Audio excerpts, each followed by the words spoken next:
Well, we've got another pretty incredible story of a local player here. 50 years ago tonight, Wayne Estes, considered to be the greatest basketball player in the history of the Utah State Aggies, was electrocuted and killed after he played maybe the greatest game of his life. His senior year, he averaged nearly 34 points a game. That was second in the nation to Rick Barry.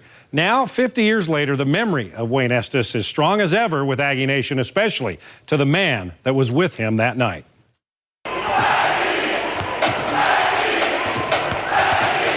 February 8th, 1965. Aggie fans packed the George Nelson Fieldhouse, wanting to be a part of Utah State history. Number 33, Wayne Estes, about to become the first Aggie player and only the 18th player in NCAA history at the time to score 2,000 points in a career. Now comes back, Estes gets free, looks at his defense, pushes, and it's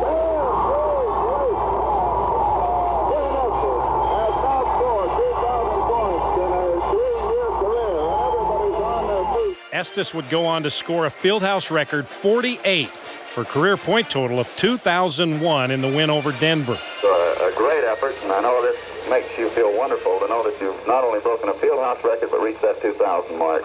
Thanks, Reed. About the greatest feeling I ever had, I think. Not just breaking the record, but just to know that all the team is behind me. It's just about the greatest feeling I ever had. He received a standing ovation as his teammates carried him off the floor. But in a night of celebration, it turned to tragedy, as within the next 2 hours, Wayne Estes would be gone. The post-game celebration was like any other after a win. Anxious to get home, call his parents, let them know. And other than that, it was pretty much just a normal night. We did our normal things. It was no really big deal for him. Dell Lyons, a teammate and best friend of Wayne Estes, was with him that night. Went back to our apartment and changed clothes, and then left to go up to Frederico's to have pizza. While they were having pizza, a car traveling down 4th North lost control on the wet road and crashed into the pole, knocking down the power lines. Had pizza and then came back, and they were just cleaning it up. And we decided we wanted to look at the car because it was quite a mess. Drove past the pole, came here and stopped. Got out of the car, walked back up. Did you notice that power lines were down when you were walking up? Because it was dark? Yeah, it was dark. Okay. Dark and rainy. Yeah. But we just came up, looked at the car, and then turned around and walked back. Okay, we got to the car, a nice step. This was a lot wider, bigger area then than it is now. But I started to walk to get into the car, and the wire was about right here? Yeah, right at my eyes. Right here? Yeah, I walked right into the wire almost and saw it. And you saw the wire? Yeah, and turned to Wayne and said, watch the wire, it might be hot. And I ducked under it, and the next thing I know, he had me, grabbed me on the shoulder. What happened? Well, I think that when he ducked, the wire hit his head, and then he grabbed the wire with his hand. And then he grabbed me, and it shot me over the car out into the street. It did. It was that powerful, the electricity going through him. When I got up, I was out in the street. And when you got up, you looked back? And I came back. Wayne was still standing, holding the wire, and then eventually fell down. Yeah. And I came back, jumped up, and kicked his arm off the wire. I got down, tried to do mouth to mouth, and there was nothing there. What were you thinking at that point? At that point, all I was thinking about was trying to help Wayne, but I soon realized that it was not going to work. How you think you survived that? I changed my shoes and put rubber-soled shoes on when we went back to the apartment instead of leather-soled shoes, because that's...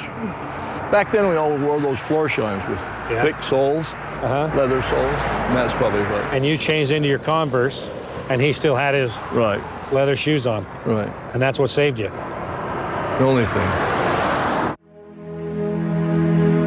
Did you feel like he got cheated? Because he was going to be the #1 draft pick to the Lakers in the NBA that year. He probably did, but we were a little different than athletes now, because Wayne never ever thought of that aspect that he was going to be a #1 pick.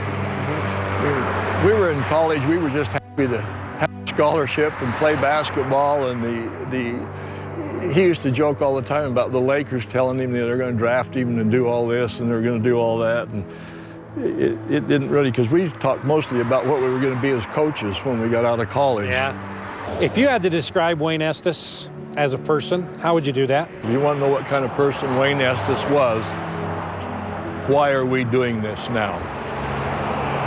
There's been a lot of athletes that have died, had tragedy. This one never goes away. Never goes away. To me, that's the greatest tribute a person could have, because he's never forgotten here. I never saw him turn anybody away for an autograph. Went out of his way to meet people, talk to them. Wayne was just really a good person.